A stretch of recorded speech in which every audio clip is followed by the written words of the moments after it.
अस्सलाम वालेकुम। किताब का नाम है नरगिस। ये चौथी जमात के लिए है और ये इसका न्यू एडिशन है।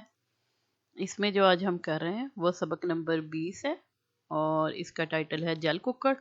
ये एक नज़म है।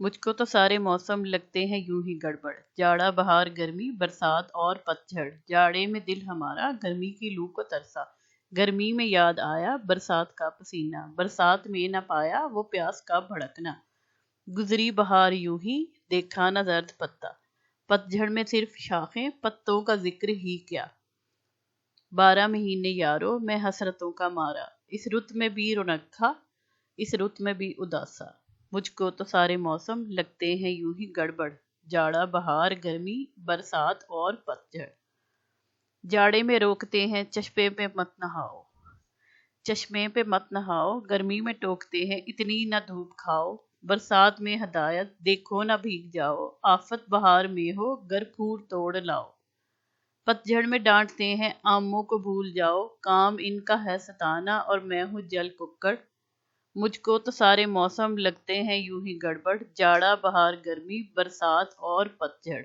शानुल हक हकी। तो इसके शायर हैं शानुल हक हकी और इसके खास अल्फाज हैं पतझड़। पतझड़ का मतलब है खिज़ां का मौसम। हसरत, हसरत का मतलब होता है वो ख्वाहिश जो पूरी ना हो सके। और नक्खा होना, रोने वाली सूरत। टोकना यानी कि रोकना। जल कुक्कड़ कहते हैं, पानी का एक परिंदा होता है, इसको जल कुक्कड़ वो उसको कहते हैं, लेकिन इसके अलावा जिसको जो जलता कुड़ता रहता है उसको भी जल कुक्कड़ कहा जाता है। ज़बानी सवालात हैं, हमें छोटी छोटी बातों पर खुश होना चाहिए या बात बात पर बुरा मनाना चाहिए। तो ज़ाहिर ये बात है कि छोटी छोटी बातों को फील करना और फिर सड़ते जलते कुड़ते रहना, यही इसी के लिए ये नज़म बनी है कि छोटी छोटी बातों को महसूस नहीं करना चाहिए और जो उनको इंजॉय करना चाहिए, हर बात पे बुरा नहीं मनाना चाहिए और छोटी छोटी चीज़ों में खुशी महसूस करें। जैसे अगर मौसम एकदम से अच्छा हो जाए तो कितनी खुशी होती है, बारिश हो रही हो तो ऐसे गर्मी में बारिश कितना ज़्यादा सुकून और खुशी देती है। ऐसे छोटी छोटी बातों पर खुश होना चाहिए। आप किस बात से बहुत खुश होते हैं और कौन सी बात आपको अच्छी नहीं लगती, तो ये बच्चे अपना अपना बताएंगे क्या चीज़ है जो उनको बहुत ज़्यादा खुशी दे देती है और कौन सी चीज़ है जिससे उनका मूड ऑफ हो जाता है या बुरा लगता है। जैसे बाहर घूमना फिरना उनको बहुत अच्छा लगता है, या कुछ कोई चीज़ खाने के लिए अम्मी ने बनाई है तो बहुत पसंद आती है तो एकदम से खुश हो जाते हैं, या कुछ भी ऐसी कोई चीज़ जिससे खुशी मिलती है। और जो बहुत बुरी नहीं लगती, जैसे अगर खेलने बाहर जाने से मना करते हैं वो अच्छा नहीं लगता। ये कुछ भी ऐसा जो भी उन बच्चे अपना शेयर करना चाहें। मश्क है, पढ़िए इस नज्म की दुरुस्त लफ्ज़ से बुलंद ख्वानी कीजिए। तो वो हो गया खास अल्फाज। नज्म में दिए गए खास अल्फाज के मानी किताब में दी गई फरहंग से देखकर कॉपी में नकल कीजिए। तो अभी बता भी दिए हैं तो आप कॉपी में लिख लें। खाली जगहों को दुरुस्त अल्फाज से पुर कीजिए।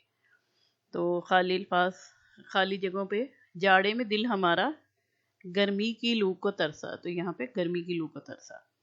अगला है गर्मी में याद आया बरसात का पसीना। फिर अगला है 12 महीने यारो मैं हसरतों का मारा, मुझको तो सारे मौसम लगते हैं यूं ही गड़बड़, जाड़ा बहार गर्मी बरसात और पतझड़। ठीक है। आगे है खुशखती हदायत। रे के साथ सीन शीन स्वाद दुरुस्त तरीके से लिखने की मशक कीजिए। तो रे के साथ जो जोड़ के जब सीन शीन स्वाद की ऐसी शक्ल बनती है तो वो है, पहले ये है ट्रेसिंग और उसके बाद आपको सेल्फ राइट से इसी तरह सेम लिखना है।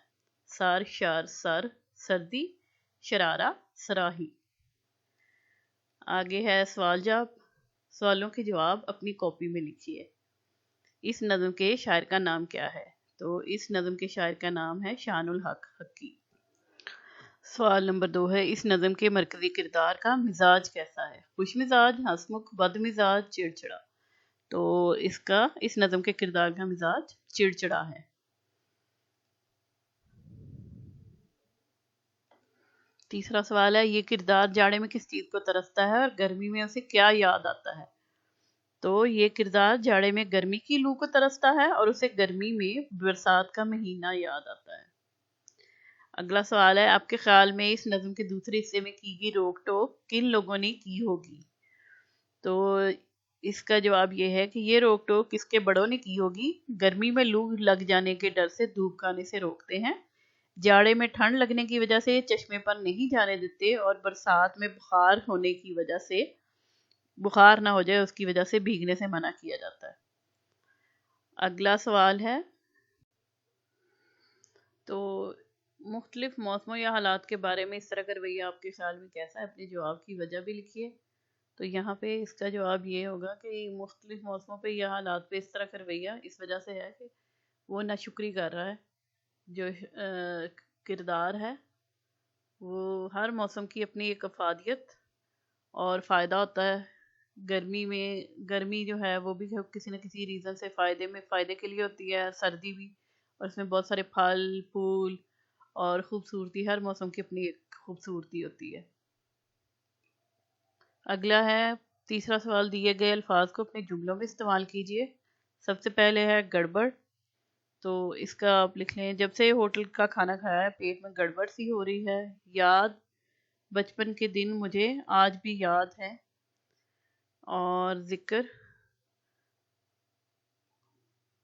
تو آپ اس ذکر کا لکھ لیں، میں دن میں اللہ تعالیٰ کا ذکر عصر کے وقت خاص طور پہ بہت کرتا ہوں یا کرتی ہوں۔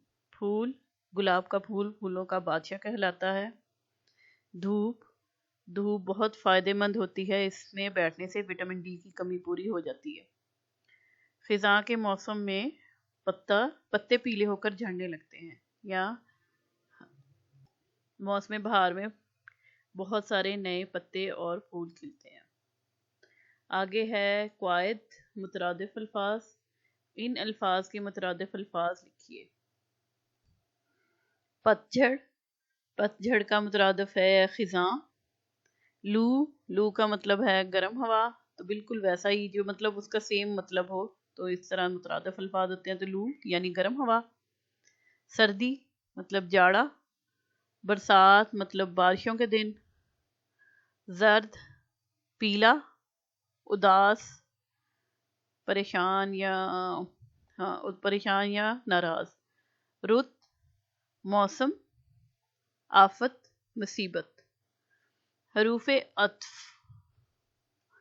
عطف وہ حروف ہیں جو دو اسموں یا دو جملوں کو آپس میں ملانے کا کام کرتے ہیں۔ مثال کے طور پر علی نے کھانا کھایا اور چلا گیا، اس جملے میں اور حرف عطف ہے۔ ندا نے پاس ہونے کے لیے شب و روز محنت کی، واو، اس جملے میں واو حرف عطف ہے۔ دیے گئے جملوں میں حروف عطف کے نیچے خط لگائیے۔ اب آگے ہے، ابو آفس سے گھر آئے، اور یہاں پہ اور آ گیا تو یہ ادھر ابھی بتایا، اور اس کو انڈر لائن کر لیں، اور سو گئے یعنی خط کشید کریں اس کے نیچے۔ ورزش کرنے سے انسان تندرست و توانا رہتا ہے، تو پھر وہ آ گیا تو یہاں پہ وہ، اس کو انڈر لائن کر لیں۔ اچھی پڑھائی اور لکھائی کے لیے محنت کرنی پڑتی ہے، یہاں پہ اور آ گیا، اس کو بھی انڈر لائن کر لیں۔ ہم سب کو صحت و صفائی، یہاں پہ واؤ کے نیچے کر لیں، کے اصولوں کا خیال رکھنا چاہیے۔ اور اس طرح یہ والا سبق کمپلیٹ ہو گیا، اس سے اگلا سبق ہم اگلی ویڈیو میں کریں گے۔ Thank you.